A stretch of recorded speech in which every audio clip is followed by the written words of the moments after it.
Welcome to Even Tacos Fall Apart, a podcast where we look for moments of hope in the midst of adversity. I'm MommaFoxFire, and I am so glad you are here listening today. Whether you are tuning in for the first time or you've been with me for a while, this is a space where we have real, raw, and honest conversations about mental health, life struggles, and the resilience it takes to keep going. Before we jump into the episode, I want to take a moment to acknowledge something that's coming up, and that's Valentine's Day. It's on Friday, and for some people, it's a sweet excuse to celebrate love and connection. For others, it's just another day, or even a painful reminder of loneliness, loss, or past experiences that weren't so great. If you're struggling, I see you. It's okay if you're not feeling the love, whether that's from others or even from yourself right now. And if you do love Valentine's Day, that's great too. But no matter where you fall on that spectrum, just know that your feelings are valid.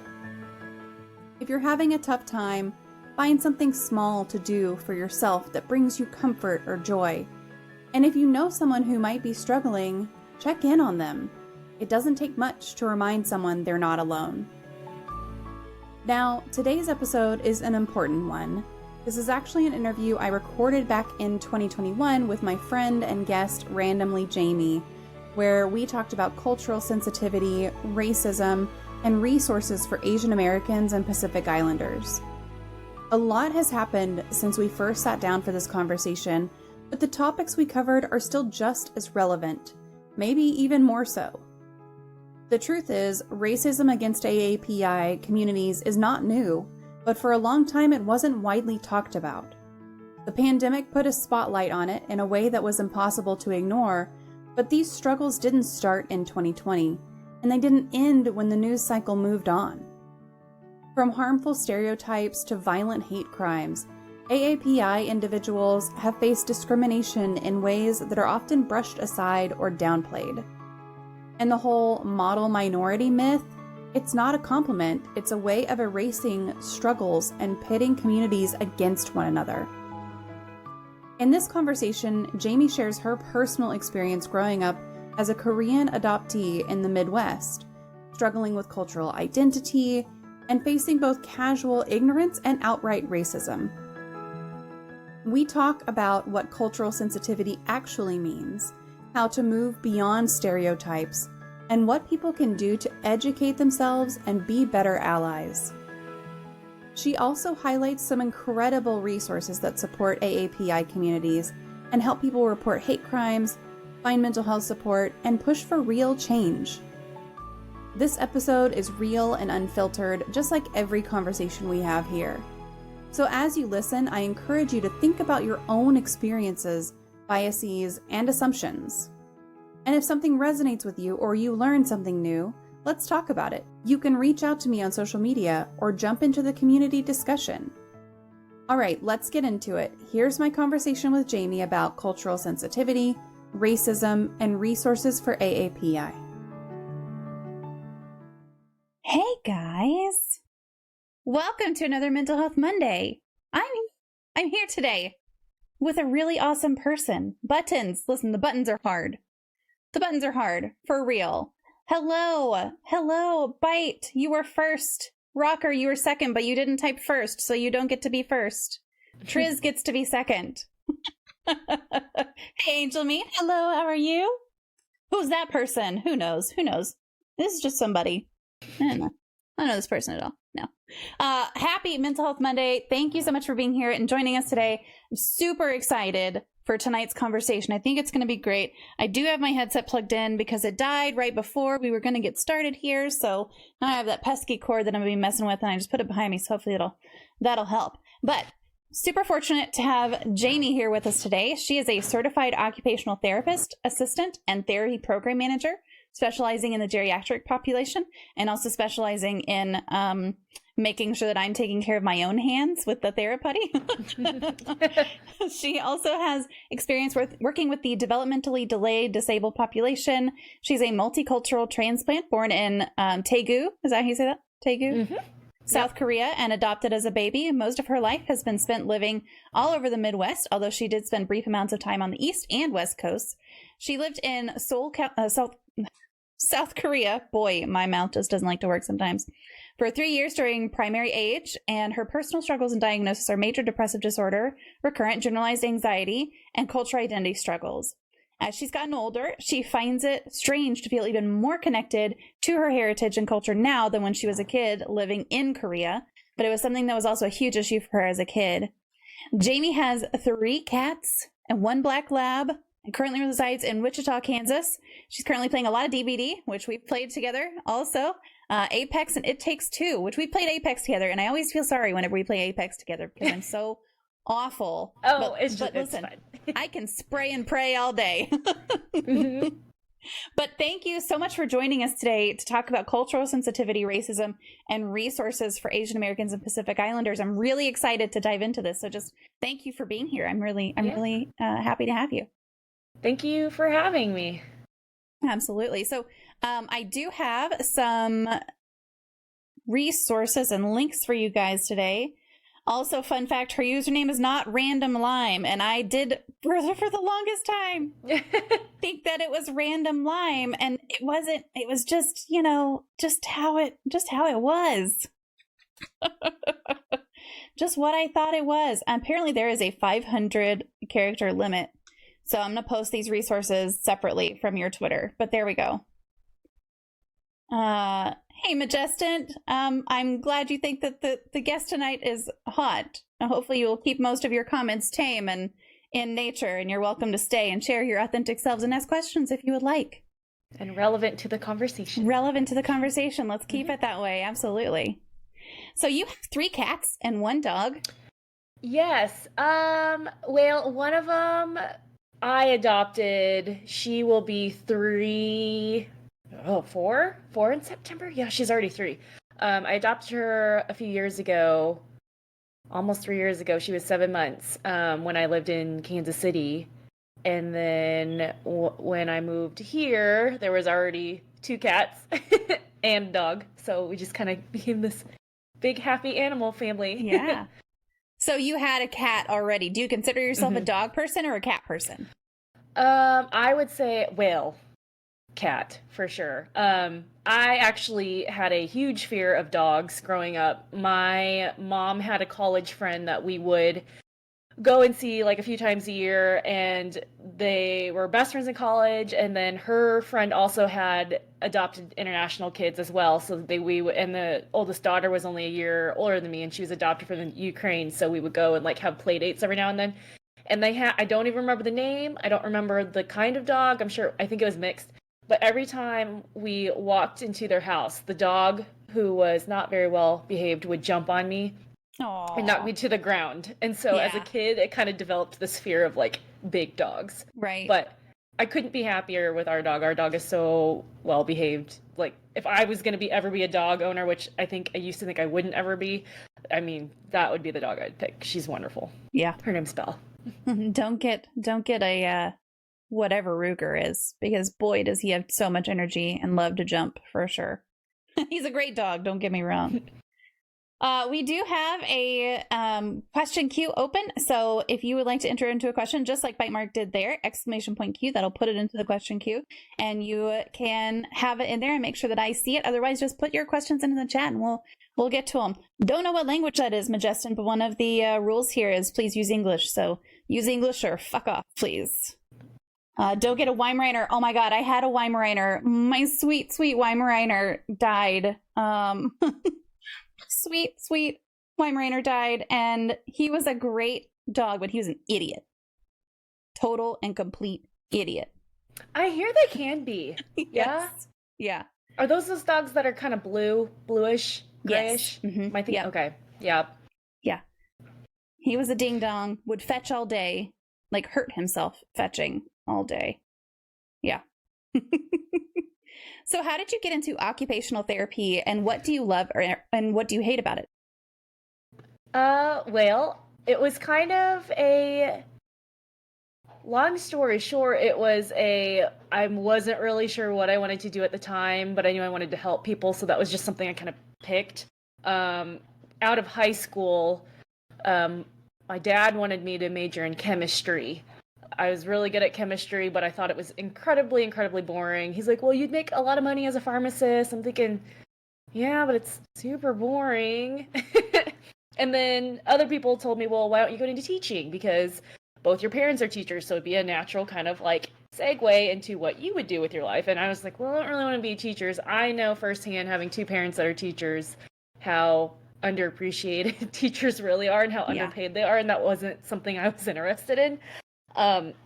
So when I met my soon-to-be sister-in-law, I met her when I was 17. And she had just graduated with a speech language pathology degree. And I went up for a college visit. I went to the same college my brother did, and I went and shadowed her in some classes. And I'm thinking, oh, okay, healthcare. I don't want to be a nurse. I'm not interested in being a doctor, but this is still helping people and in healthcare, but without getting my hands dirty all the time, I guess, for lack of a better term. So when I went to school, I pretty much just picked that because I didn't know what I wanted to do, but I ended up falling in love with, the whole process. And my major at the time was communication disorders. So I took a lot of courses on like audiology and communication disorders and development classes, type stuff like that. But after my sophomore year, I couldn't afford to go back to the college. It was a private Christian college that didn't accept most like scholarships, so a lot of the kids paid out of pocket to go there. And it was pretty bad. So I transferred home to work and kind of pay off some of that school debt, and I didn't have any intentions of going back. There was nothing wrong with the program. It was actually a really good program, and I really enjoyed it. But the college wasn't for me, so I pretty much went there because my parents wanted me to go, and that's where my brother went. So by proxy, I went there. So anyway, I got home and went to the local community college to see, like what would transfer over. And they told me that none of my credits would transfer, which was super, super upsetting at the time because I had 62 credits. Yeah, I had 62 credits.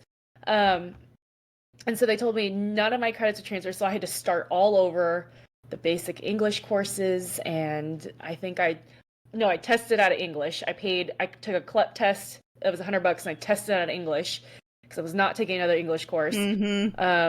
I had to take a speech class again. I had to do all the basics. And I said, well, I don't really want to start over because to become a licensed speech language pathologist, it's 6 years of schooling. And I'm like, God, if I start over, that's going to be 8 years of my life that I'm never going to get back. So at the time I was like, well, what is there that's kind of similar, but not that? My dad, who was a teacher and he's also a respiratory therapist at one of the local hospitals in Kansas City, he said, well, what about occupational therapy? I'm like, what the heck is that? So he pretty much explained what it was, and I looked up a college in the area. Our actual community college had a program, and I heard really good things about it, so I applied kind of thinking nothing. At the time, I was working in special education at the local middle school with the severely developmentally disabled. I was a para for a kid with autism, and then also a student that had Down syndrome as well. So I was doing that full-time, and I was working at Chick-fil-A too at the time in the evening, and I was taking night courses. So I was like really busy at the time. I think I was, early 20s. And so I applied to that school thinking nothing would happen. And then I got a letter saying I got in, and, they're like, you have, X amount of days to decide if you want to do this. And I said, well, it won't hurt for me to go to orientation, at least kind of get an idea. So I pretty much went in blind, not really knowing what I was going to be doing, but I ended up loving it. So, pretty much, for those of you who aren't aware, occupational therapy, we do a lot of, we focus a lot on the self-care aspect of people's recovery. It's very deceiving, the name. No, we don't necessarily help people find jobs. We do, sometimes we'll help people acquire the skills to get jobs, whether it's like the people skills or, just like things like that. But, so they can work in schools with kids developing, like even just tying shoes, like really basic stuff, handwriting. I work with a geriatric population, so I actually work in a skilled nursing setting, so I get a lot of hips, knees, backs, broken limbs, people with dementia, Parkinson's, strokes, and basically we just work on that rehab aspect, and then we figure out where they're placed long term, if they go home, assisted living, etc. So I really like it, first and foremost just because I get that sense of being able to help people. I think the only thing I don't like about it is just the politics of healthcare. Those kind of get in the way sometimes from me doing my job.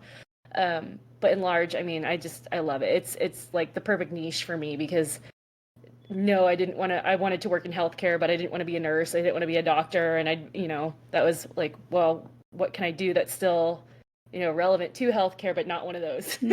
Right. Bite Mark said, I know you said hips, knees, and backs, but I heard hip, sneeze, and backs and was confused.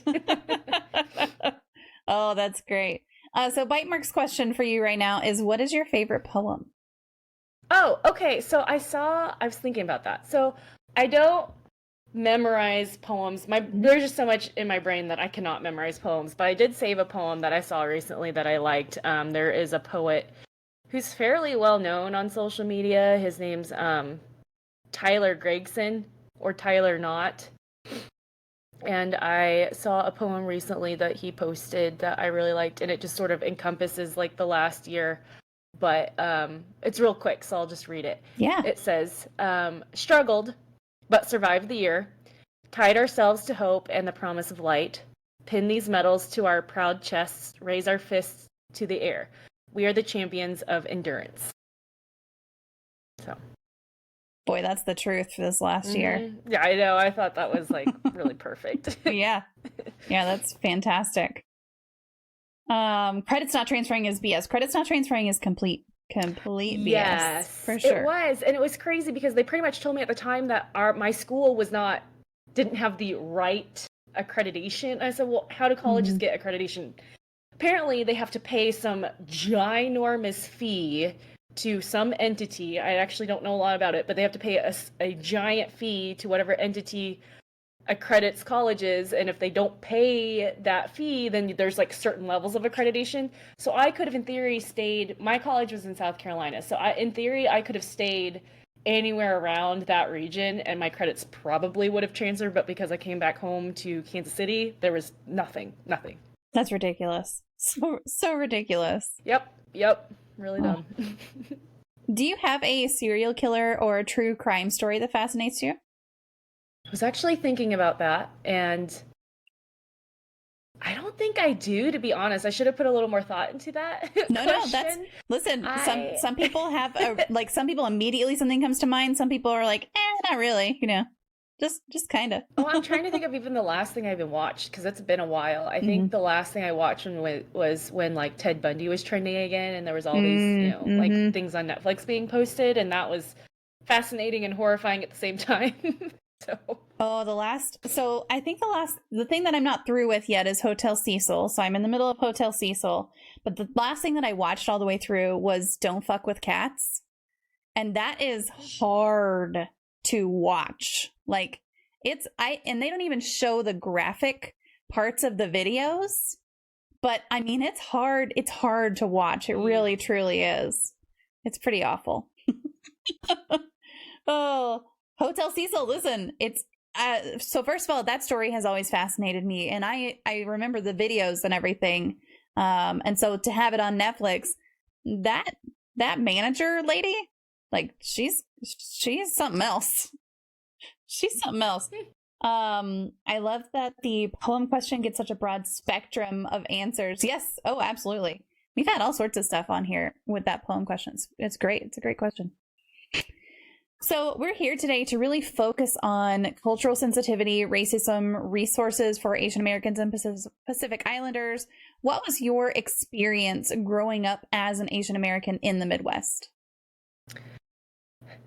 That was a really loaded question. I was thinking about that earlier, and I don't get asked that a lot, weirdly enough. So I really kind of had to reflect on it, and it was different because I also have a really unique perspective as well, being adopted into a Caucasian family. So I'm not second generation Asian Americans. My parents I think my mom is German and my dad is Welsh. So, and they grew up in the Missouri, Iowa area. It was definitely different. I think for a long time, and I grew up in a really tiny town in Missouri, called Versailles, Missouri. And I think at the time there was like, no joke, less than 10,000 people. Mm-hmm. So, and we lived on like half an acre. We had one neighbor. It was country living. So I think for a long time as a little kid, I lived that normal kid life. I didn't know differently. I was thinking about it earlier, and my parents never really. I mean, I knew I was adopted from an early age. I mean, I couldn't look in the mirror and not know, Right. so it wasn't something that they could keep from me. But they didn't really address Korean culture hardly at all growing up, which, thinking about all this now, I thought is actually kind of strange to me, because in a way, you would think that, I know all parents have their different approaches to parenting, but, thinking back now, that's just something they never really talked about. And the only times as a kid that I felt different was when if somebody pointed it out, essentially. So right. it was definitely really, really strange. And I think that as I grew older, the type of comments people would make to me, it'd be because we kind of talked about this a little bit before the stream, but like the generalizations, or these stereotypes, like, oh, you must be good at math, or do you know all these other languages, or people even would make these really innocent comments to me growing up, as saying like, wow, so you're super American, like, and I think they meant that to be some sort of compliment. But as I think about it now, like, what did they really mean by that? Like, if I was more Asian, like, what is being Asian to somebody? Is it a thick accent? Is it, I don't know. I don't, there's so many Asian stereotypes that thinking about all that now, I'm like, I don't really know what they were trying to get at when they were making those kind of comments. But no, I would say for the mass majority of, I would say, from when I was a baby up until I moved to Korea and then came back, I was 8 years old when I moved to Korea, for 3 years. I think that first, like, little bit, it was just a normal childhood, No, I didn't feel different at all. But then I moved to Korea, and that was a huge culture shock. And it was crazy because my parents were missionaries at the time. And I was wondering how you got to move to Korea. Yeah. So long story short is, like, my parents were missionaries back in the 80s, and they worked with an organization called NICS. It's the Network of International Christian Schools. I don't believe it goes by that name anymore, but they've got schools like all over the world. And so originally we were supposed to go to Suriname, out of all places. So we had booked, we had sold everything, and we were getting ready to go to South America. And then it came back that they had filled the contract with another family, some other teachers, and so that fell through. So, my dad came to us and he's like, well, I really still feel, the calling to go somewhere. So, your mom and I were in Korea in the 80s as missionaries and teachers. So, let's go back there. So, I moved when I was 8, almost 9, and I attended a school there, and it was an English-speaking school. It was called the International Christian School of Seoul, and it had, at the time, there were 33 different countries represented in that school. So, wow, yes, super, super culturally diverse. Yeah. I think some of my best friend in 4th grade and 5th grade, her parents were the ambassadors of Guatemala to Korea. I had a friend who was from Finland. I had a friend who was from Bangladesh. Like, just, and as kids, you don't, in a sense, you don't see those differences. They're just somebody in your class. And so that was really, really neat.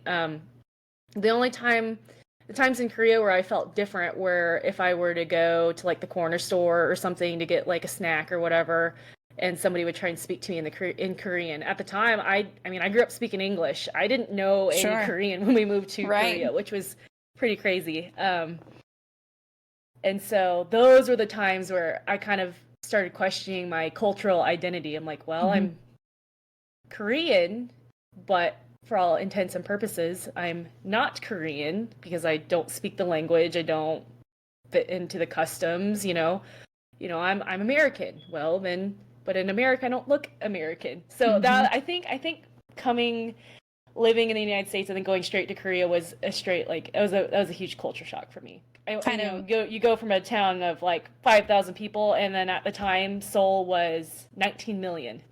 Yeah. So kind of othered in both places. Yeah. Yep. Laugh for purposes. First off, Jamie, my daughter says you have beautiful hair, but hope you all are doing well. I feel most people incorrectly pinpoint Asians. For example, refer to someone as Chinese when they're Korean. We were talking about that before the stream too. Do you personally take this as insulting or racist or just a casual mistake? By the way, you're both loved. Thank you, Kev. Thank you for being here today. Love you back. And I think that's a great question. Do you want to respond to that one, Jamie? I think when I was younger, like teenage age, it used to insult me a little bit more. Working in the restaurant all the time, I would work headset. They can't see me working headset, and I don't have any kind of accent other than Midwest. And so a lot of times I would have customers get to the window and say, "Whoa, are you who I was talking to?" Like, yep. And they're like, "Oh, well, and I would get the whole like, your English is really good," which I thought was very like, well, thanks for making that kind of assumption. No but shit. A lot of times it was, I would just have strangers all the time come up to me and just start speaking to me in either Chinese or Japanese. They would just pick one. Oh boy. And I go, "Oh, well, I'm Korean." I think it used to really bother me as a kid. And I think now it's more of just I think people are curious, and I can't fault curiosity. And the most people in the world do live in China, so if you assume I'm from China, I mean, that's a fairly good guess. And I'll give them this. So Southern Chinese actually look a lot like Koreans. All different Asians, they have like their certain characteristics, but the Southern Chinese, for whatever reason, I mean, they're closest to Korea. A lot of times we get mistaken for each other, and I can see that. So I guess long story short, no, it doesn't really bother me. I think a lot of it just comes from, people being curious, and I think that they're just trying to connect in some sort of way. Yeah. Rocker says, do Midwesterners have accents? I truly don't believe we do. I mean, there's definitely some accents in Midwesterners, I'll say. I know that there are accents in Texas. I turn mine off most of the time. Does yours come out when you're like angry or anything like that? It doesn't come out when I'm angry, but if I have been around my family for any like more than a day, then it comes out for a couple days, and I have to like tone it back down a little bit. Yeah. So you don't work in a drive-through anymore. I can't imagine what it would be like to work in a drive-through right now.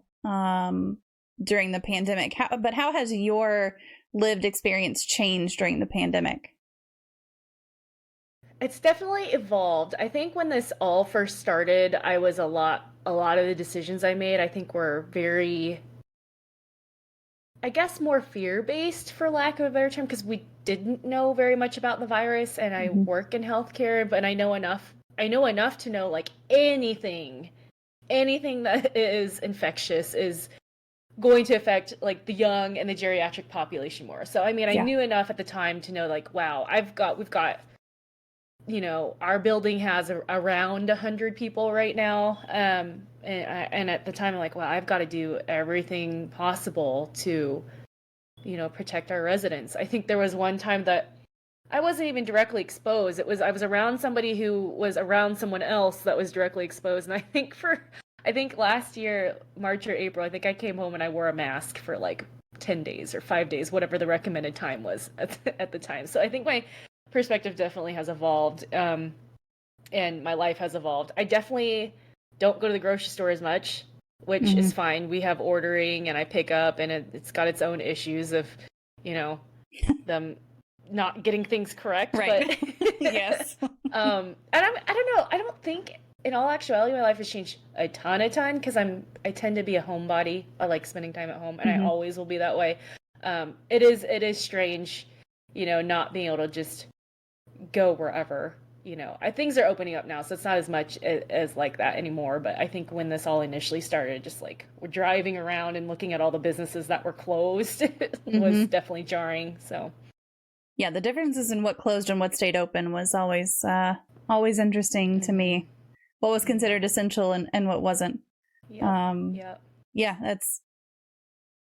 Yeah. I think a lot of the things that have happened in the last year and a half are things that, or the last year, are things that personally I'll probably keep doing. I mean, I cook way more than I did before.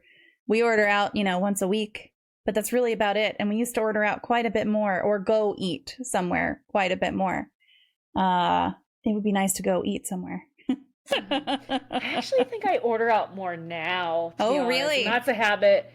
And that's a habit I'm hoping to break. I think it's just because I'm attached to the convenience of it so much. Yeah. It's just, well, here's my DoorDash app or Grubhub. Click, done. Yeah. I think it gets too expensive for me to order. Oh, yeah. To order all the time. So I signed up with DoorDash because these DoorDash the most. I have their subscription, so I get free delivery. I think makes a big difference. You get your money's back in like 2 orders. Yes. Seriously. Right.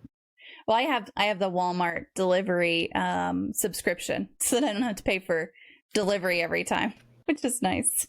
Yeah, that's definitely nice. Mark said, man, sometimes for a little while there was no traffic. Yeah, there's definitely traffic now again. Customers sometimes still don't wear masks and then give me a look for giving them one.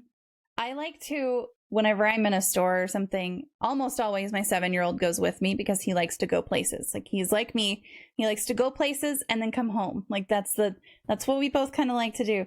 And he has a habit of his mask will just slip down. Not he doesn't like pull it down, but it'll just slip down and be like right here under his nose. And so whenever I see someone who's wearing their mask wrong, I'll turn to him and say, "That mask goes over your nose, young man." Most of the time I'll see somebody else pull theirs up. Oh yeah. I mean, I know we've made comments like rather loudly walking by people like, why are you even wearing it? Yes. Yeah. Like, seriously, why are you wearing it? It's just going to sit right here. Right. Oh, such a pain. Such a pain. Laugh for Purpose says, do you find it important to keep aspects of each culture in your life? I have mostly Irish in me and some parts of the Irish culture because of my ancestors I keep very close to me. That's a great question. I do. As I've mentioned already, cultural identity was a huge, huge struggle for me when I was younger. And I think in a sense it still is. I just think I get caught up in the busyness of life, or there are things that just take precedence that it just kind of gets put on the back burner. But, like when things happen in the news or whatnot, or, occasionally when I'm talking to my parents, like the issue for me personally just creeps up. And I also have an adopted older brother who's Korean. He's not biological. And it's funny because I've had conversations with him lots of times, and he doesn't have any of the same, I guess, issues I do. He's never really struggled with his cultural identity. He's very like, he's a country boy, but he's Korean. He grew up fishing and hunting and fixing up his truck, and he loves all of that stuff. And really, he does not act very, I guess, Korean. He's not very in tune with, Korean culture, Korean foods, and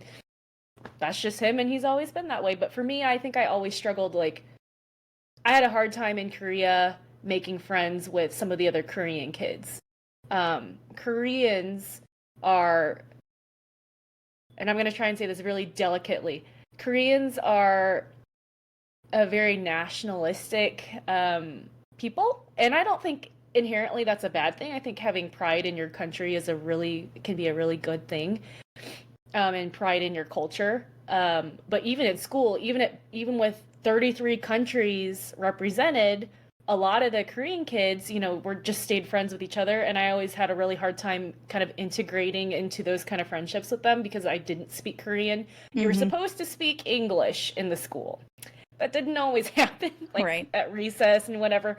And so a lot of times I would, walk up to try and insert myself into kind of these social situations as a kid, and they would immediately switch to Korean because they knew I didn't understand them.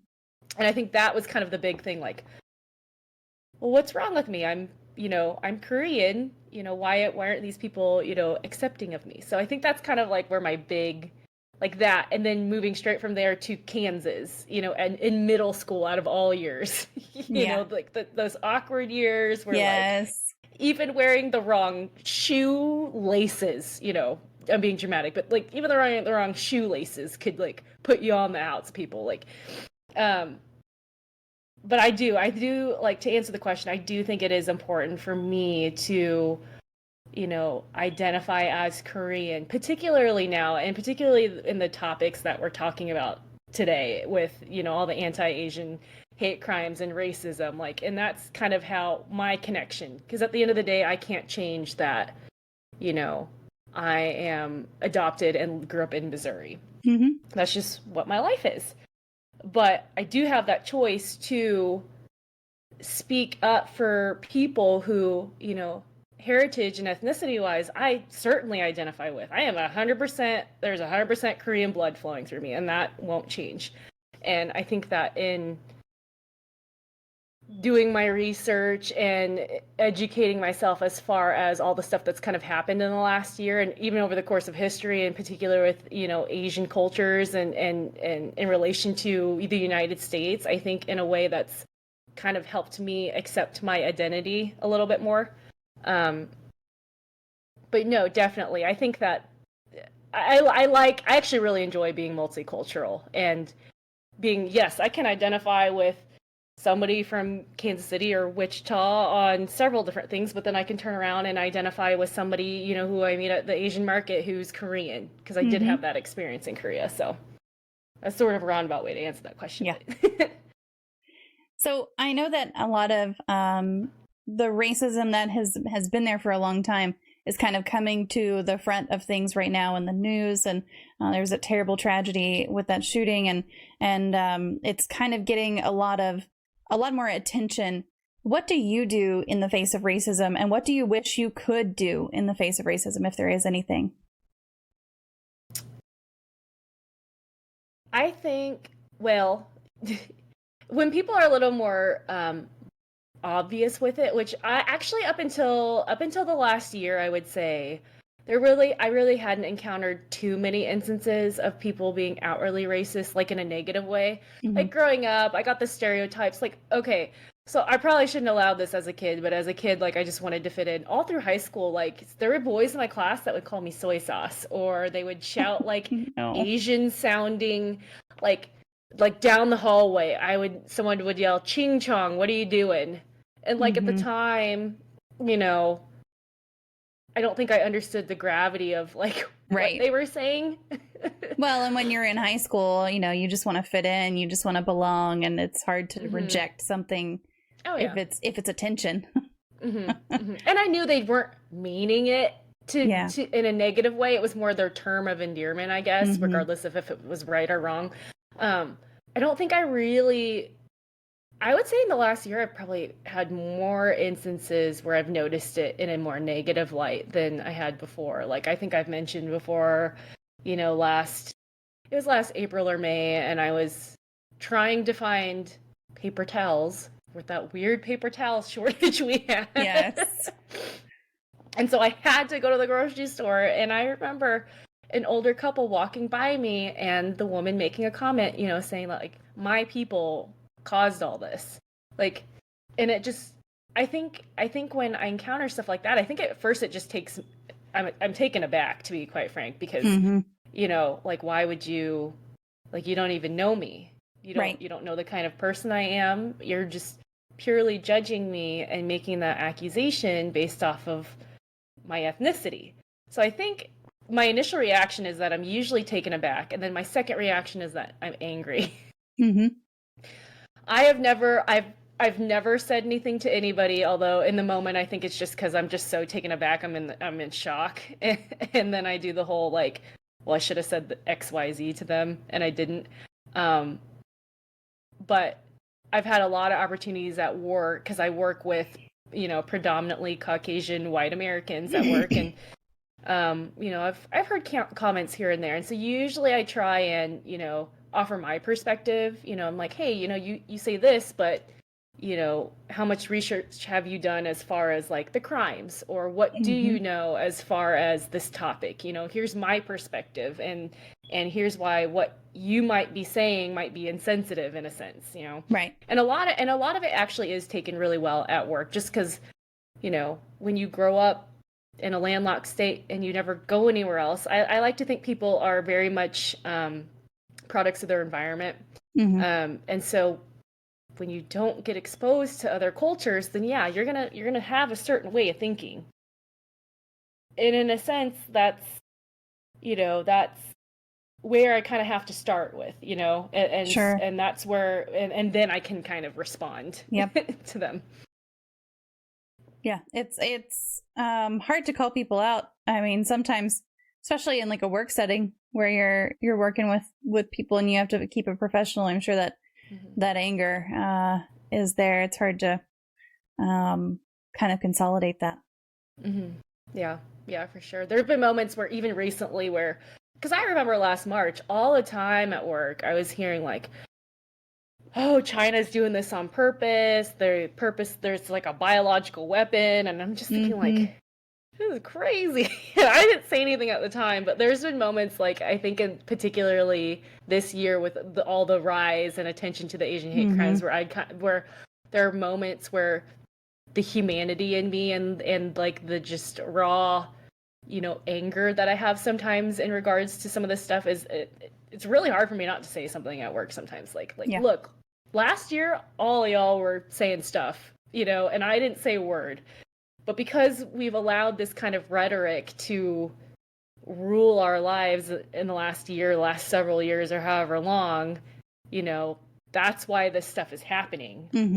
That's like kind of the root cause of it. It's because people test the waters.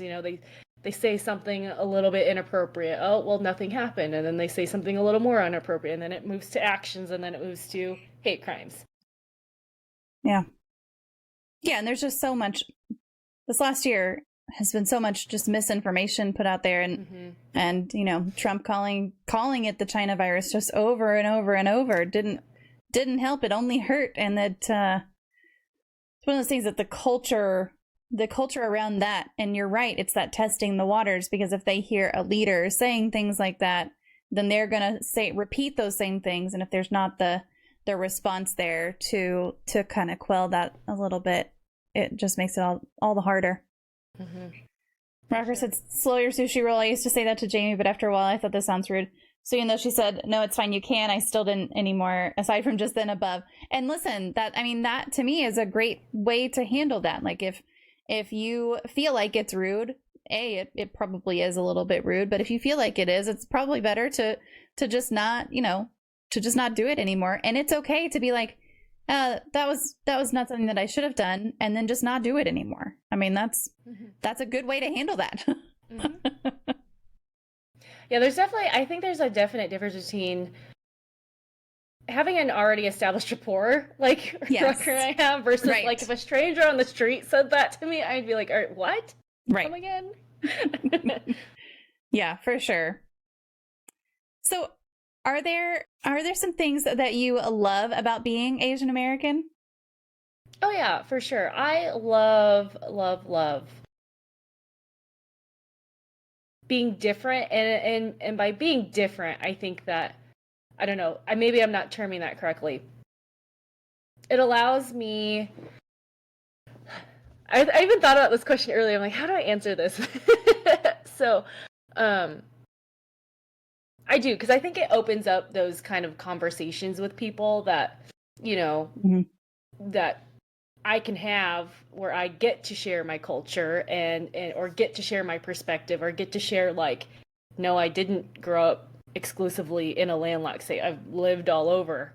And I think that having all that life experience, or the experiences that I have had, I think that actually opens up a lot of conversations. Like I mentioned I work at a veterans home, and we have a lot of like Korean War vets, and that a lot of times that's how I open up a conversation with them, because I have to walk in, we get a new patient on caseload, and I walk in as a complete stranger, and it's my job to kind of establish a rapport and establish a connection. And I might see like a Korean War vet hat, or even somebody like a Vietnam War vet hat. And that's kind of where like, hey, so you've spent time over in an Asian country. And then we kind of open up the conversation there, and it allows me to kind of get to know my residents and kind of relate to them. Because, people like to reminisce, and they like to talk about things that are a little bit, well, they usually like to talk about things that are a little more personal to them, and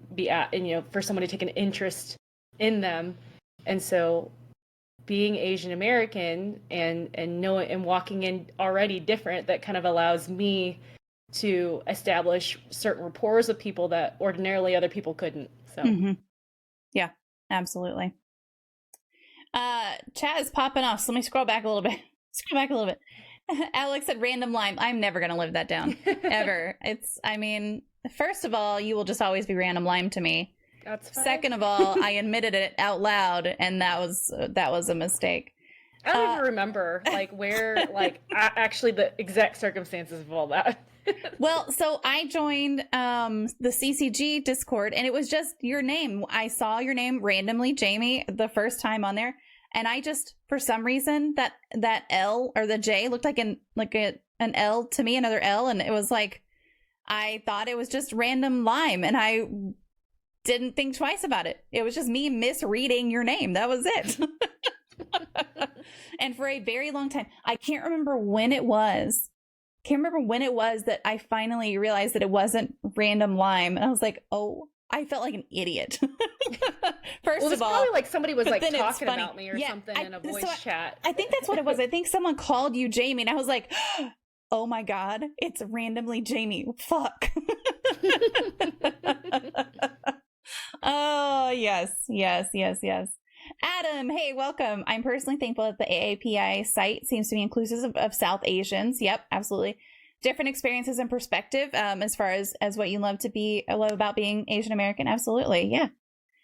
Likewise, I'm here for the supporting of our Asian neighbors, as I myself am Asian. Yeah, for sure. More, hey, how are you? Old people love to conversate. Boy, that is the truth. Yes. That is the truth. And I don't know if it takes a certain personality or if it's just as you age. Like I feel like every old person that I know or have known, they really do like to talk. Do you just not ever know the ones who don't like to talk? Is that what it is? They just never get to know anyone? Or they just there's really some. No, I've like to some. But again, like working at a veterans home, like I've got a lot of residents with lingering PTSD, and so that's kind of the reason why they don't talk to anybody, to be quite frank. But no, and usually there's some sort of catalyst when I run into somebody that really is not looking to get to know anybody or get to know anyone on a personal level. Yeah, that's fair. That's fair and valid. Frost said Lime is so good at speaking. I love her. Yes, absolutely. Alex, you are not the only one. It's true. Bitemark said the older you get, the less you feel obligated to socialize with people you don't want to. Oh, that's a good point. So you should feel honored if someone and the older population is taking the time to talk to you. Mm-hmm. That's great. Well, and also the sad thing is in my experience that, unfortunately our geriatric population, a lot of them are seen, and I was discussing this the other day with one of my coworkers, is how unfortunately some of our elderly or disabled, and you could go as far as to include like people who are disabled as well. People see them as, in a sense, inconveniences, which is a sad reality, that we have. And so I think that a lot of times, a lot of them go throughout their day and they actually don't have anybody that they can talk to. So if they see the person in the grocery store line, or they see their therapist come in like me, or they see the CNA come by, or just anybody out in the public that'll even take a moment to have that kind of conversation with them, then they have a lot to say. Yeah. Because they probably haven't had that opportunity in a long time. Yep. I'll probably not be social in my old age, because I'm barely social now. Listen, you never know. Maybe you'll just have so many stories that you can't hold them all in. Can you tell us a little bit more about AAPI and A3PCon and what they do and who they support? Okay, so AAPI, the official name is Stop AAPI. So it's Stop Asian and Pacific Islander Hate. And A3PCon and the Chinese Affirmative Action and the San Francisco State Asian American Studies group, they actually all got together and created that coalition. And all of those groups on their own are organizations that advocate for Asian Americans and Pacific Islanders, whether it's offering them job opportunities or just continuing education, or whether it's like being a local community advocate for them as far as like whatever they would need. Some of those coalitions also offer scholarships on the side as well, specifically catered towards Asian Americans. But they all kind of got together in March of last year, kind of when all of this stuff started kicking off, and created this website pretty much to log and document incidences of Asian hate crimes. Because a lot of the crimes, I don't know if y'all knew, but a lot of the crimes specifically are against the older Asian populations. And if you know anything about a lot of the, at least Eastern Asians, grandma and grandpa types, they don't know English. So who are they going to report these crimes to? Right. Well, nobody. And so they kind of created this whole website to give them a place to report what's been going on. The website itself, you can report in 12 different languages, Wow. what your incident and what had happened with you. The website's also really nice because it offers like multilingual resources for those who've been like specifically affected. They advocate for local, state, and national policies to reinforce those civil and human rights that Asian Americans, seek, or that any American would seek. And then it's all on paper. You can literally go there, and they have, as of March of this year, in 1 year alone, they had 4,000 documented cases of Asian hate crimes. Wow. Which is a ton. And all 50 states there were, and including the District of Columbia, had reports. Most of the crimes are verbal. I think about 60% of them, whether it's someone being shouted some sort of racial slur on the street.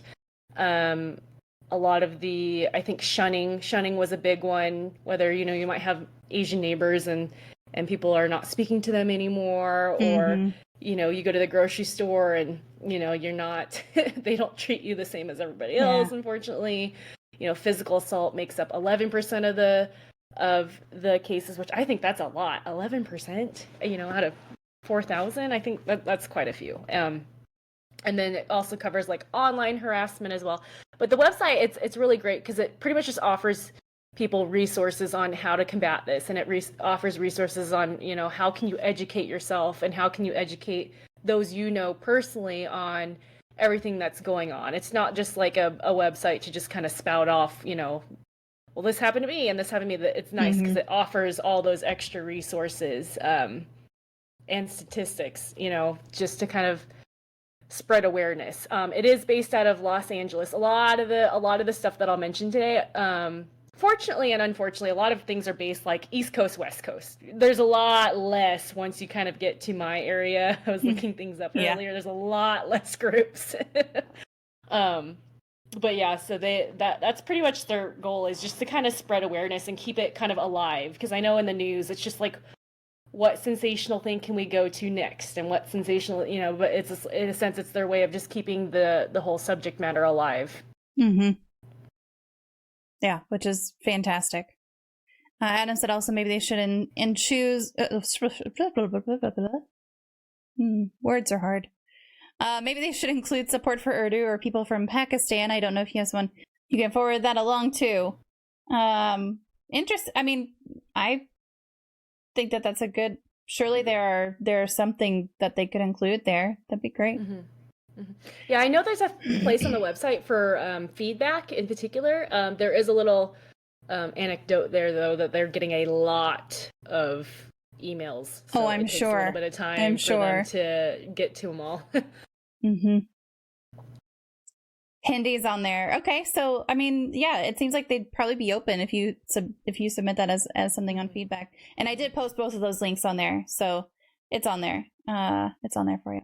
So Adam also had another question here, and that is, do you feel like the hate or vitriol you have seen and experienced is analogous to what Japanese Americans in the late 1940s and South Asian Americans in after September 2001? I understand that the experiences are incredibly different, but it all came from our differences. That's a great question.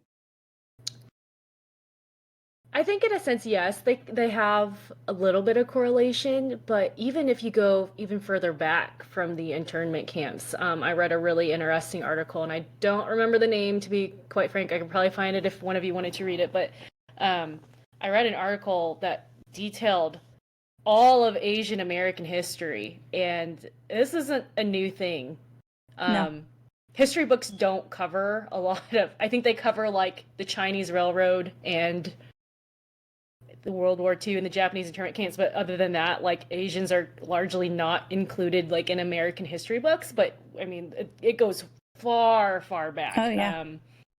When the Chinese were first immigrating over to work on the railroads, literal laws were passed at the time barring, I think at the time they barred women from immigrating over from China at the time because they thought that women were coming over and then selling themselves as sexual slaves. So they were trying to combat that. Some of the other laws they were passed at the time was that you could not be a witness in a trial as an Asian person. So a lot of what was happening was that there was all of these ghettos being set up in, like right in the San Francisco area, but also New York, kind of like the big hubs where immigrants kind of like to gather. But you could literally go in, beat the crap out of an Asian person, but if the only witnesses were other Asians, by law they could not testify in said case. So, which was awful. So, lots of hate crimes. Like our whole, it's people try and bury it, but this isn't a new concept, unfortunately. Right. I think that, and which I think will segue into the whole like model minority kind of thing. I think that's why it's been buried so much. But I think that's definitely relatable. I've been to LA, and I've been to the National History Museum there, and I've driven by one of the it's like a race car track now, but it used to be the site of a Japanese internment camp. Like it wasn't that long ago that all of this happened. Right. And I've had residents in, I've had Japanese residents as patients, and I said, how did you make it all the way out here to Kansas or Missouri? And they said, well, after the war, we couldn't, we lived in California, and we couldn't find, my father couldn't find a job anywhere. We had to literally move somewhere where we could find work, because that prejudice just unfortunately followed them. Yeah. Rucker said, I've always seen or read about how great Asians are, rather in the U.S. or culturally established in their own countries compared to other people. While growing up, they're raised in a society with utmost respect and are well educated. But when this happened for COVID, it's just point the finger in an instant. Yeah. I feel like if this happened in the U.S., we, as in the government, would definitely try and place the blame elsewhere or say it simply wasn't them that did it. Oh, absolutely. Absolutely. Yes. 100%. Adam said, I mean, from the time Chinese were brought over to work at the railroads and beyond. Yeah. Yes. Okay. So you mentioned this model minority, and that is actually what I wanted to talk about. It's a perfect segue. It's like you were a plant in chat. Because I do want to talk about that model minority narrative, because there was this narrative, for a long time, and it still persisted, and it still persists today, of that model minority narrative. And is that something that's harmful? And in what way is that harmful? Oh, I think it's hugely harmful, because I think when people think of Asians, there's this stereotype that we are hardworking and that we're successful and that, half of us are engineers and doctors or scientists or whatever. But in large, that's not true. I did my homework for this. There's a huge Asian population in New York City. There's about 1 million Asians that live there. And I pulled directly from like the Census Bureau, all this, that, and you can look it up. But like the federal guideline for poverty in New York is about $25,000. And out of the million Asians that live in New York City, 44% of them are either near, at, or below that poverty line. Mm-hmm. So they're the ones that are working in the sweatshops, that are barely making ends meet, that are not educated. I think when people think model minority, they think of like the things that are in the media, like Crazy Rich Asians, or there's a Netflix show called Bling Empire that follows like a whole bunch of, I think, I don't know if they're Taiwanese. I haven't seen the show myself. I've just seen a lot of buzz around it. But anyway, it follows, like, again, that 1% population. But people see things like that, and then they equate it to Asians across the board, which is not true. So, yeah, I think it's very damning. And in a way that's also, I think it, like, I read this somewhere, so I'm taking it from a video I saw, but I wanted to kind of quote it almost directly. But by seeing Asians as the model minority, I think that almost demonizes and hurts other ethnicities in their communities, whether it's Latino or African American, because they go, oh, well, look, the Asians, they're successful and they're the quiet ones. They just do their work and contribute to society. Like, why aren't you? That's hugely damning to like those types of like cultural movements or the awareness that we want. And it doesn't help get rid of, you know, the very real thing of systematic racism, you know? And in a way, I think that's also racist to just kind of like assume that all Asians are in this model minority, you know, complex or category. It's not, it's just simply not true. Mm-hmm. Yeah. Well, and if that piece of that wealth disparity in particular gets ignored to some extent, then they're not providing the right level of support for the people who need it. And who are still, you know, minority, like your minority populations get ignored a lot. And if you have something established that says that they can be ignored or should be ignored, then of course they're going to be ignored. Their needs are going to be ignored is what I meant to say. Mm-hmm. Mm-hmm. It's almost like Asian American people are people, just like the rest of us. What? Mark, what? I know. Donut shop owners around here be living good. Well, and you know, it's not to say that's like saying that all all white people live in white trash neighborhoods. Like, of course that's not true, but a large population of white people, and I say white people, I'm not trying to like compare the white experience to anything else. I just say that because I am a white person, but it's like you can't say, you know, just because there's the Kardashians, that must mean that everyone who looks like the Kardashians is perfectly well off. Mm-hmm. Of course, there are going to be exceptions. Of course, there are going to be people who have something that works and have something that's great. But Bonesaw, to answer your question, I don't think working in a sweatshop is a choice. I mean, that is clearly a choice that they had to make. But what other options did they have? And that's where that opportunity piece, I think, gets really narrow. Whenever you're looking at what a minority population has as an option, and what an Asian American or Pacific Islander, what they have as an option, they get pinholed and pigeonholed to the point where they get excluded, and that's not something that is good for anyone. And you got to think about, like, I think if just from the stories I've read, a lot of the people that work in these sweatshops, for all intents and purposes, a lot of them aren't young. So imagine coming over from China, Japan, or Korea, or wherever, you know, as a 40 or 50-year-old woman, you know, not knowing any English. Like, again, like you said, your options are very limited, and that's kind of the choice they have. You know, if you don't have the money or you don't have the language or the means to learn the language, you're going to just take what comes to you. And a lot of times it is those kind of sweatshop, you know, environments. Right. Absolutely. Yeah. Rocker said, with the successful Asian example being shown, it's just hiding the problem with the lower population that are suffering. Exactly. Yes. Big surprise, America.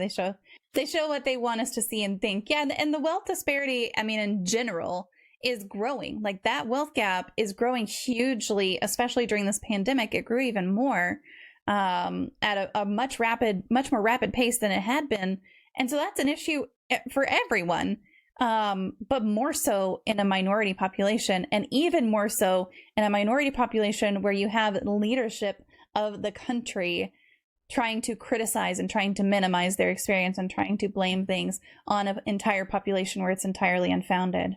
So yeah, it's the successful, quote unquote, successful Asian example and that model minority narrative. And I think that starts as a kid too, right? I mean, so my 2 bonus kids are Korean and they're second generation Korean. And, my 14-year-old, he gets a lot of crap in school for not being perfect at math. And it's like, okay, we'll give him some help. Well, he doesn't need help. He's good at math. Like, clearly you're contradicting yourself there, buddy. And I don't think that it's something that is mean-spirited. I don't think that it's the intention to be. It's just that whenever you have that model minority in your head and you have that strength matrix in your head of this is what you should be good at, automatically, we were talking before about there's not a math gene that you can check and say, here, you get it. Now you don't have to worry about it for the rest of your life. Or if there is, I don't know, maybe there is. And can you find it in me and just tick that box real quick? Yeah, it's harmful for sure. And it starts early. Exactly. By Mark, it doesn't take ill intent to do real harm. Absolutely. It does not take ill intent to do real harm. I love that. Yeah, it's kind of like what I said earlier, how growing up I used to have people tell me all the time that, like, wow, I act super American. I'm like, well, what do you mean by that? Yeah. I know you're meaning that in a positive way, but in the same sense, it's like, is that really positive? Or, are you just uncomfortable with things that are different than you? And then that's, I think, the core root of what they were saying. That's it right there. What do you think we could do to eliminate that issue? I think you're referring back, Bonesaw, I think you're referring back to the kind of sweatshop and limited choices. And so also you said I have a lot of Mexican friends work at Mexican restaurants for minimum pay. Can't get a green card, but they've lived in the States for 10 years plus. Minorities in general get the short end of the stick every time. Absolutely. And that's what I mean. Like, that issue right there. I think that especially immigrants, there's a lot of things that could be done on a political level to support better immigration policies. And a lot of streamlining could be done. And I don't have the one solution. And I don't think that anyone does.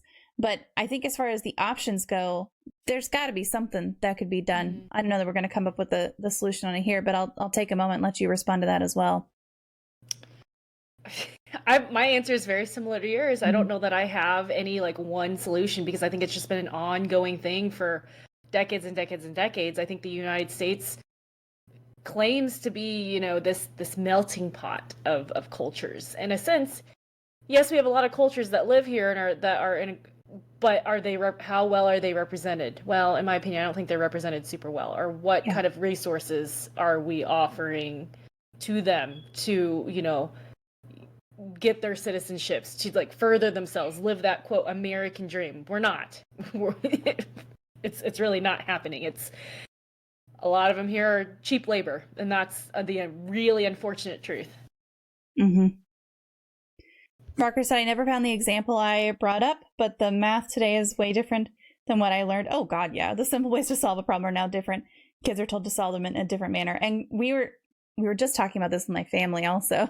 We did Easter over the weekend on Saturday, and it was one of those things that we were talking about math in particular and how they get graded off if they don't solve it the right way but still get the right answer, which is frustrating to me. Common Core stuff. Yeah. I can see why they do it, but it just I feel like it takes longer to get to the answer. I mean, not to go off on a super tangent, but I understand teaching multiple methods. I am of the strong opinion that if you find a method that a child likes and can understand and prefer, let them stay with it. Sure, expose them to the other methods. Don't punish them for using what they're comfortable with if they're getting the right answers. Don't do that. And you're trying to inspire creative thinking. That's great. Like I said, expose them to the other ones. Don't count it wrong if they do it the way that they like to do it. And then, because that's just frustrating. Do the U.S. is a melting pot, but some have melted so low below the surface, and many others are stirring that pot with a rather abusive spoon. Yeah. It hurts a lot of students that change schools. Yes. Yep. So changing the subject a teeny tiny little bit. I know you love DBD because we played together, and I haven't played in a long time. I do think eventually my hands are going to be better where I could play DBD again, and I would love to. But I know that you love DBD. Not only did you mention in your bio, but we've played together quite a bit. How do you feel about the new DBD characters that they've introduced? And what do you think that they could have done better to be actually inclusive and provide better diversity of representation? That's a loaded question. So I am always incredibly thrilled when there is an Asian character model to choose from in any game, regardless of if they're meant to be Chinese, Japanese, Indian, Korean, whatever. It always thrills me because I feel like I can identify, and I always will like gravitate towards characters that I feel look more like me too, even in like those character customization type games. Like I always try and make the person look like me, and if that's not the option, like do I have an option for a character model that's Asian? So initially, like my initial thoughts are like, I think that is fantastic. I actually think DBD has a lot of really good representation across the board as far as ethnicities. You know, they've got Koreans, they have Japanese, they have Hispanic, they have I don't know what Felix is, but he's European of some sort. Like, I mean, I feel in large are very well represented across the board. The Korean one in particular. So I actually think the killer looks very Korean, but I actually think they used like a specific like K-pop person and went off his actual face. In my mind, I'm like, was it truly to be, and this is all just speculation. So part of me wonders, was it to truly be more inclusive, or was it sort of well, K-pop is the popular thing right now, should we just hop on that train for the sake of hopping on that train, and then we'll generate more buzz about the game? So, and it worked. People were talking about the game a lot more. But as far as like the girl character, Yunjin, I think was her name. I was really disappointed because I just don't think her features at all were even Eastern Asian. I look at her and she strikes me as Caucasian. And I think that they should have put a lot more work into their source for that. Like if they were going to put so much work into the killer and make him look very, very Korean, I think they did a good job actually with him. But then just kind of to slap a face on a Korean character and then give her a Korean name. Like to me, I feel like, oh, they could have done a little bit more with that. Yeah. Like for sure. Yeah, I mean, I definitely agree with that, and that's just coming from, I haven't even played the game since they added, not because they added it, I just haven't played the game in a while, but I haven't even played the game, and just looking at the things that they posted and everything, it's like, this really looks like a white person thing, that you've just given an ethnic name, and that's not okay. Where the killer side truly does reflect kind of that culture and the facial features and everything. And so it's a little frustrating for me even to see that. Yeah, when they first teased her too, I didn't read any of her backstory or anything, or even look at her name. When they first teased her, I'm like, oh, they new survivor, but she's not Korean, and that was like the first words out of my mouth. And then come to find out later, they gave her backstory, and her name is like, no, she's 100% Korean. And I'm just like, oh, we didn't. Or okay, right? We don't look Korean, right? And at the end of the day, like whether people like to admit it or not, like, you know, people of all ethnicities, there are certain characteristics, like facial characteristics and physical characteristics, that are uniquely Korean or uniquely Chinese or uniquely American or German or whatever, and it's like they took the base character model of whatever program they use, like pick female character model. It's like the original, like if you've played The Sims, you know, it's like they pick the randomize button, and whatever popped up, they're like, well, she's Korean. Yeah. Well, don't hit that randomize button in art, because you'll come up with something crazy. That's the most random randomizer there ever has been. And I will say for DBD, like they get a lot of things right as far as representation. I mean, hello, like Jane is my girl because she's a big girl, and that's I appreciate seeing that in a game. And it's just one of those things that I was really disappointed to see them not take it as far as I think that they should have. She is thick, and I appreciate a thick character for sure, because like you were saying, you want a character that looks like you. You want a character that represents you, that you can, you know, connect with. I understand it's just a video game, but it matters. It makes a difference, a big difference for a lot of people. It does. So cultural sensitivity is being aware that cultural differences and similarities between people exist without assigning them a value, positive or negative, better or worse, right or wrong. Are there some ways that people who are not Asian American or Pacific Islander can work towards cultural sensitivity? And what do you feel would be most helpful for other people to do? Yeah, I think that it doesn't need to be overly complicated. I think that even just asking somebody what is appropriate or not appropriate, you know, before you ask a question, you know, in regards to somebody's ethnicity or culture, and you know, pose it from a baseline of like, I'm just genuinely curious to know more about you. I think it's just kind of how you present it, you know, because I think you can encounter people all over who mean well, like we've talked about over and over so far, who mean well but don't convey it in a very eloquent way, or in a way that, you know, seems very sensitive. So I think it's just taking a minute to even just think about what you're going to say instead of just like blurting out the first thing that comes to mind, because, you know, I mean, it's there's nothing wrong with asking if something is okay to ask, is what I'm saying. Like, if you don't truly know, don't assume, you know, and again, just if you're even just curious about somebody's culture, just asking like, hey, do you mind if I sit down with you sometime? I'd love to just learn more about you and what makes you you. Like, even something like that. Yeah. Well, and that's what I like about trying to get to know someone, is that yes, their culture that they grew up in is part of them. Yes, their heritage is a part of them, but that's not all of them. You know, that's not everything about them. And if you phrase it that way, if you say, you know, hey, I just want to get to know more about you. Can we sit down sometime and talk? Sure, that can be part of the conversation. But then that sensitivity piece of it is, let's also incorporate that into your larger life narrative, right? Let's find out what you learned from the way that you grew up, whether you grew up somewhere else or you grew up here in the Midwest. Let's talk about your whole life experience versus just this one teeny tiny piece of you. Yeah, it's not like I wake up every morning and look in the mirror like, I'm Korean, I'm going to make sure everyone knows I'm Korean, like, etc. Like, no, I wake up in the morning like everybody else, and I get ready and I go to work, and I you know, desire to do my job and do it well. Like, that's just at the end of the day. Right. Bite Mark said, not to get too far off track, I get frustrated in games where the bigger customization options are just increasing the boobs and butt. Like, I want to build like a hammer thrower. Champ, please. Yes, absolutely.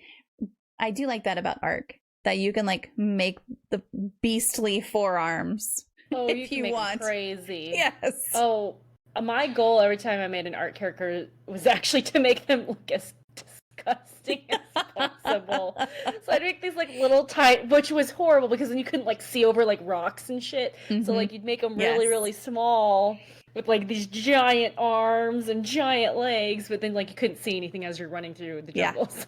Yep. Yeah, my character in Ark has big, thick legs. Big old legs. That's the best part of having different cultures, being able to share them with each other. Yeah, Frost, absolutely.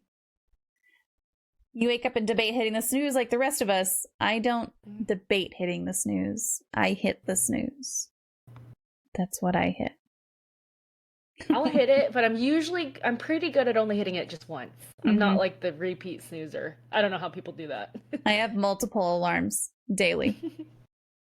But I do have I do know if I don't get up, like it's in my brain that I know what time I have to get up. Absolutely have to be up by this time. I don't know why I don't just set one alarm for that time, because I know I'm going to push it to that time. I know I'm going to every day. More, that's what I need to do. I need to set it at the latest point possible. and just go on from there. So we talked about a couple of the resources for Asian Americans, Pacific Islanders. Can you talk a little bit about your favorite ones and the ones that you rely on personally?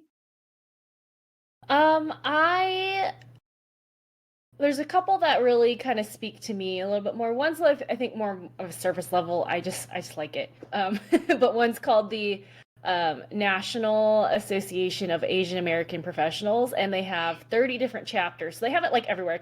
I kind of looked it up. So there's plenty in Texas. There's some in my area. There's in Kansas City, LA, New York. Pretty much every major city has its own little network. And what they do is they elect.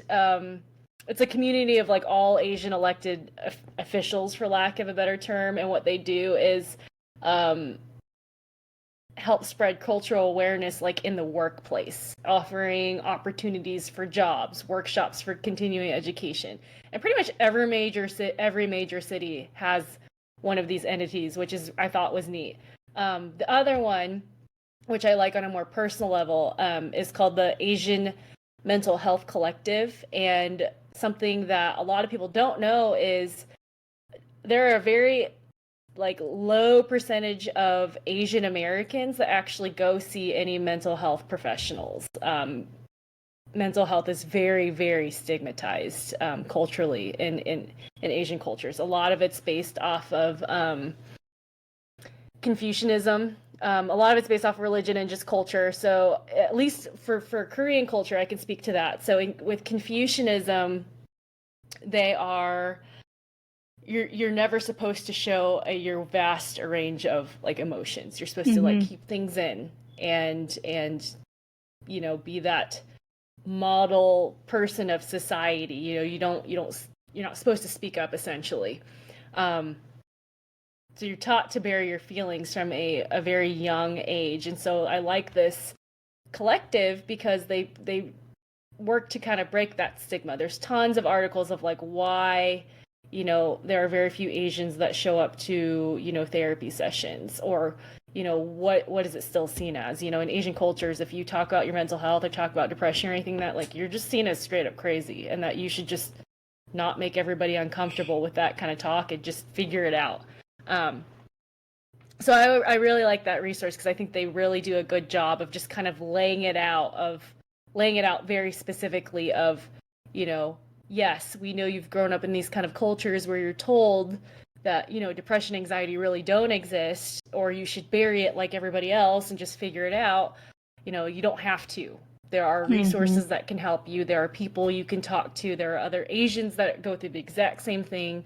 I was reading statistics earlier about just major depressive disorder, and it's, huge in China and Korea and Japan. It's just, culturally, it's, the pressures of society to succeed, or all that kind of thing comes into play, or to take care of your family or things like that. It's those are what they want you to focus on. Yeah. The mental health thing just shouldn't exist. So right. Yeah. But it's AsianMHC.org if anybody wants to check it out. I think they have a lot of interesting reads on there as far as specifically Asian catered mental health topics.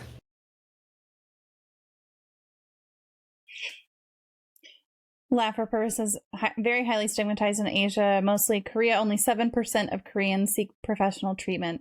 And that's something, that I wish it wasn't that way for everyone, and for very personal reasons.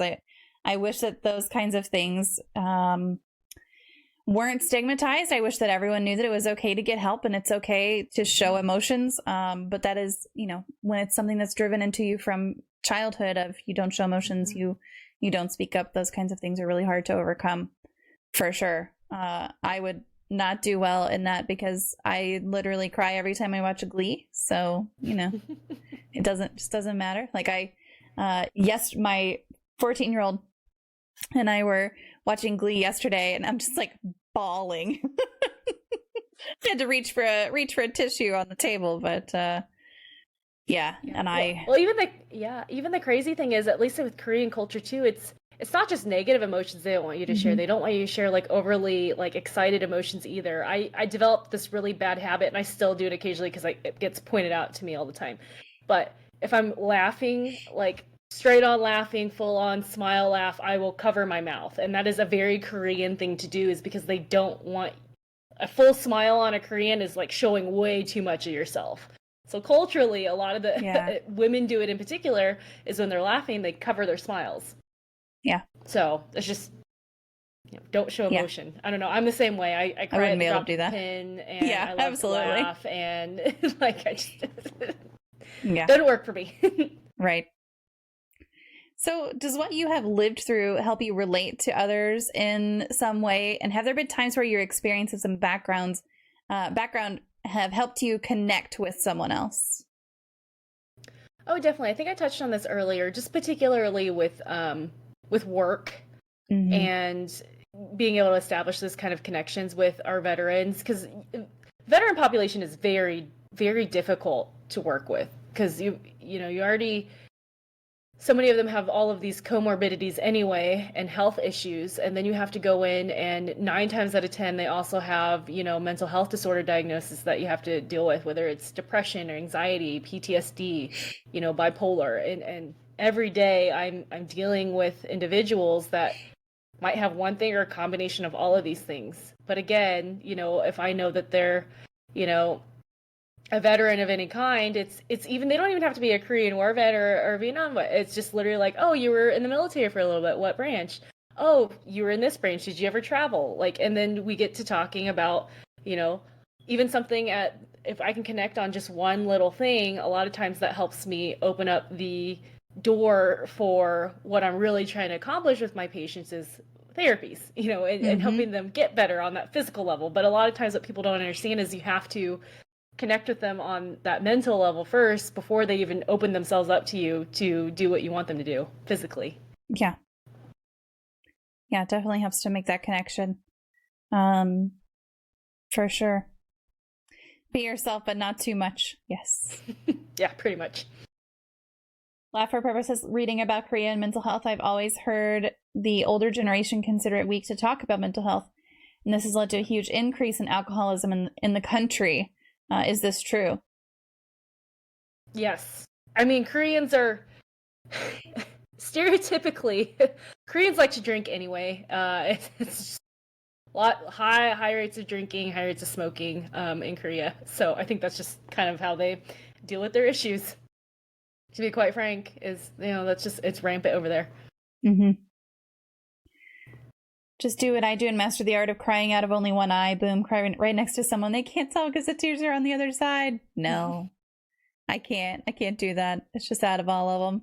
Hello, trucker ducky. Boy, that's challenging to say. But hello. Sounds like Texans. The don't talk about mental health. Don't show your feelings. Yes. Yeah, definitely.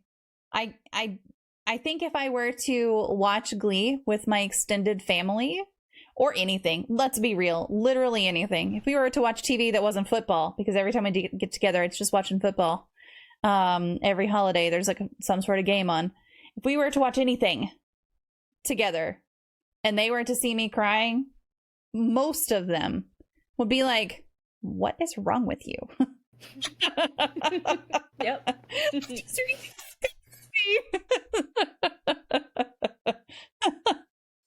Yeah, and turning to drinking and smoking. Suck it up. Yep, absolutely. Yeah. Yep, for sure. So if you weren't doing what you do now, or if you had chosen a different path, what would you be doing or have done instead? And this could be anything at all. I actually know the answer to this. I'd be a dermatologist. I would be that person. I'm sure all of you have heard of Dr. Pimple Popper, whether or not you watch her videos or not, but I do. Love all of that. I just think there's something like really satisfying about all the stuff she does. And I would right up my alley. I'd love to do that. Yeah. I had, my mom was friends with a dermatologist, and they used to go on like kind of double dates all the time. I would babysit for them. And I remember before prom, first of all, I borrowed a dress from her. It was beautiful, beautiful black dress, gorgeous stitching on it. But I remember right before prom, I had a pimple and she was like, let me take care of that for you just real quick. It's not going to hurt. And she used one of her little tools and just took care of it real quick. And you couldn't tell at all, where normally, when I squeeze one, you can tell that I squeezed it. Yes, I love all of that. All of that stuff is always fantastic. Yep. The only thing that gets me is whenever they pop something that's like it's not a pimple. The really big ones that can get like huge, and then they pop that. A cyst, because I can't imagine how awful that smells. And that gets to me just thinking about the smell. Yeah. I can't speak to smells. The smells I smell in a nursing home every single day. I think true. I'm not immune to it, but it's just it's normal now. I can eat a sandwich and walk down the hallway and it smell like all sorts of smells. So right. That's no, true. I definitely get that. I think it like splattering on me would get me more than the smell would. Yeah, well, sometimes she wears that shield over her face, so as long as you're covered there. How did it even get that big? I'm always interested in the backstories of how something got to be the size that it is, but when I imagine something about popping it, it's always a smell that gets me. But I love all of those. They're fantastic, and the before and afters of all of her videos are wonderful. It is time for the Disney magic moment. And of course I have my wand here. So I'm going to wave this little magic wand and you get to eliminate one common opinion, misconception, or theory surrounding mental illness, disabilities, or talking about mental health. And what is it that you are eliminating? And I'll go ahead and wave that for you. Turn off. There we go. Okay, so I was thinking about this earlier, and I was I think in my mind I was overcomplicating it, but I think that even talking about any kind of mental health is still stigmatized. Like, we'll go to work, and you'll say, like, hey, how's your evening? And somebody might say, oh, I had a really bad headache, or whatever. Like, oh, I'm sorry, did you take anything for it? But to have the same conversation, to go to work and say, like, hey, I was, like, really struggling with my anxiety, or my depression was just hit me out of nowhere, like, people can't do that still. And I feel like, the world would be a much better place, and communication would be just so much better, even in your interpersonal relationships, if people felt like they could just be open like that. And I think there are a lot of people out there that are very fortunate to have those systems in place where they can be that candid. But I think in large, it's still, society as a whole is not very accepting of even just talking about those type of struggles. So I would eliminate that. Yeah, for sure. I mean, that's something that I see all the time, just because it's one of those things that I of course here talk very openly, and of course in all the communities I'm a part of, I talk very openly about my struggles and really reveal kind of true feelings kind of thing. But I don't necessarily do that at work. It's one of those things that it's just still, I just don't think we're quite there yet. And I wish to God that we were, because boy, wouldn't it be nice to be able to be real all the time. Mm-hmm. Mm-hmm. It's that fear of being singled out for being too different, Yes. Nobody wants to be too different or right. be seen as the quote unquote crazy person. Oh, yeah. Well, that's the way they are. You don't ever want that to follow you. Mm-hmm. So I think that's why a lot of times people, even like myself, I don't feel comfortable about just being as candid as I could be about it. Yeah. Yeah, I think I'm pretty fortunate to be. I'm very fortunate to be a positive mental health champion at my work, because then I do get to be a little bit more open about it. But honestly, like, there aren't many people at work who do open up about theirs at all, which is a little sad. Laugh for a Purpose says, much love sent. Mama, love you. And Jamie, thank you for being you. The world is a better place because you're in it. I have to run. It's Monday. Thank you so much, Kev, for being here. Appreciate you. I live in America and have been trained to avoid the doctor. That's how a cyst got that big. Yes. Abscesses are another story. Ooh, I bet those stink too. I don't know why I'm so caught up on the smell. Like, I had kids. I know smells. Taboo, yeah, for sure. My CEO wouldn't like me if I could be real. Very fortunate to have met you. You mean, yes, Frost. I am very fortunate to have met you, for sure. When you're a kid, be yourself and who you are, and then as an adult, oh, no, not that. Mm-mm. Yep. Don't do that or say those things. Yeah. Bite Mark put a question in the question queue. Whose smoke detector needs new batteries? Oh, it's not mine. Sorry. Oh my gosh, you guys have been hearing that the whole time. Sorry. Listen, it's in our garage. Yeah, I lived. No, I didn't live there. So I had a friend in college whose smoke detector would constantly beep, even whenever she would change it. Like, she would change the batteries and legitimately it would still beep. I don't know.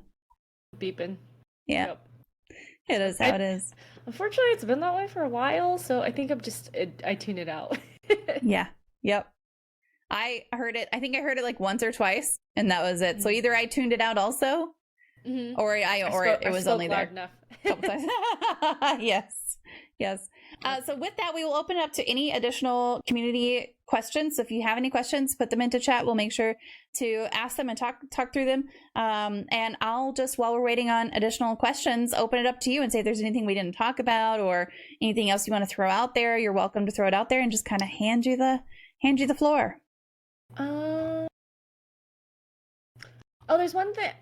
It just made me think of it. There wasn't really anything we talked about that triggered it, but at the very beginning, I mentioned how I have kind of a unique perspective on all this, being, multicultural and having Caucasian parents and growing up here and having those cultural identity issues.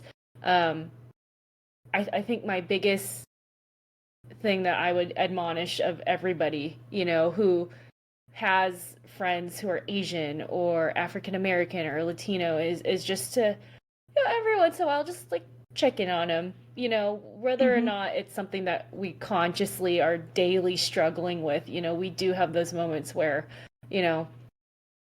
we feel like our ethnicity is perceived negatively, and for us to try and navigate the world and deal with that at the same time gets a little tricky sometimes. I was talking to my mom on the phone, who I don't talk to very often, but I talked to her a few weeks ago, and I was really candid with her. I remember saying it was like right after all that mass murder of all those women. And I said, Mom, I really struggled with cultural identity growing up, and for a long time I think I almost denied my Asian heritage because I didn't want to be seen as different, particularly when I was younger.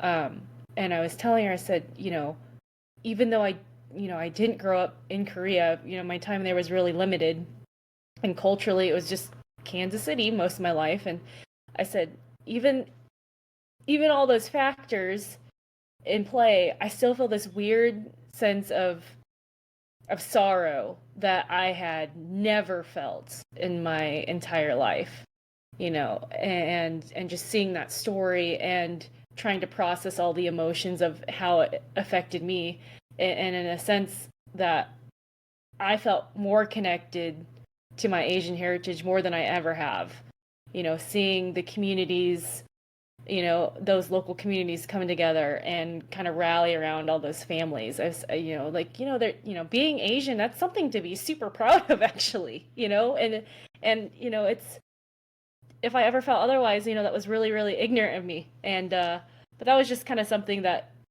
kind of really struck me, differently, is that even though, yes, I have those moments where I don't really know where I would categorize myself very specifically, just given my circumstances, like even in those moments, of adversity, I can still relate and still feel the connection to the other Asians, in the world and in my own community. So. Yeah. It's a great point to check in with one another, generally speaking. And then especially if you have someone who's Asian American, that's something that they're facing, like they probably haven't faced in a while, maybe in their lives, but definitely in a good long while. So it's bringing up all sorts of stuff. Mm-hmm. Yep. I can't speak for everybody, but I can say on a personal level, I feel like it's been way worse in the last year or so than it ever has, in my whole life. Bite Mark said, Dad would be upset about your smoke detector needing a battery. He's a retired fireman. Well. So pretend like my dad is your dad and change the battery. Change it. Battery and clean your freaking lint traps. Those are the two things. Battery, change the batteries in your smoke detectors. We do that very clean out your lint traps. Yep, for sure. For sure. Well, thank you so much for being here tonight. I appreciate you taking the time and having this conversation. I think we covered a lot of ground here, so it was really helpful. Bite Mark said, thank you so much for sharing with us and being part of the community. Yeah. Yeah, well, thank you for having me. I actually am really glad I got to kind of speak on this. I think as even just getting to talk about it, I think in a way that's kind of how I'm coping and dealing with it, and in a way that's kind of healing for me. So, so no, this is wonderful. Yeah, and if you want to connect with Jamie, let me throw out your Twitter one more time, and then also I'm just gonna put out this list of resources as well that we've talked through some of them, and just if you are looking for any additional information or anything like that, feel free to click through those. And there's even that donation option for the memorial funds for the women who were murdered at those salons. So it's all there. Frost said it was nice meeting you. Well, nice meeting you too, Frost. Biters. Oh, throw out her Twitch too. Give her a follow. There you go. And that's a wrap on this episode of Even Tacos Fall Apart. I really appreciate Jamie for sharing her experiences and perspectives. Cultural sensitivity isn't about walking on eggshells. It's about recognizing that people's lived experiences are different and making an effort to respect that. Racism, whether it's subtle or blatant, doesn't just disappear because people don't want to talk about it. These conversations matter because ignoring the problem doesn't make it go away. We talked about the harmful impact of stereotypes, the importance of representation, and how the model minority myth is not a compliment, it's a way of dismissing real struggles. If you took anything away from this episode, let it be this. Words matter, awareness matters, and small actions can add up to real change. Whether that's speaking up when you hear something ignorant, making an effort to educate yourself, or just listening when someone shares their lived experience. Those things make a difference. And if this episode hit home for you, I would love to hear your thoughts. What stood out? What are you taking away from this conversation? You can reach out on social media, send me a message, or even share this episode with someone who needs to hear it and then talk about it. If you found this conversation valuable, the best way to support the show is to subscribe, leave a review, and share it with others. Those are all free things, and that really helps more people find Even Tacos Fall Apart and keep these real, raw conversations going. So if you haven't already, take a minute to rate and review on whatever platform you're listening on. I seriously appreciate it. Thanks for spending your time with me today. Until next time, take care of yourselves and each other.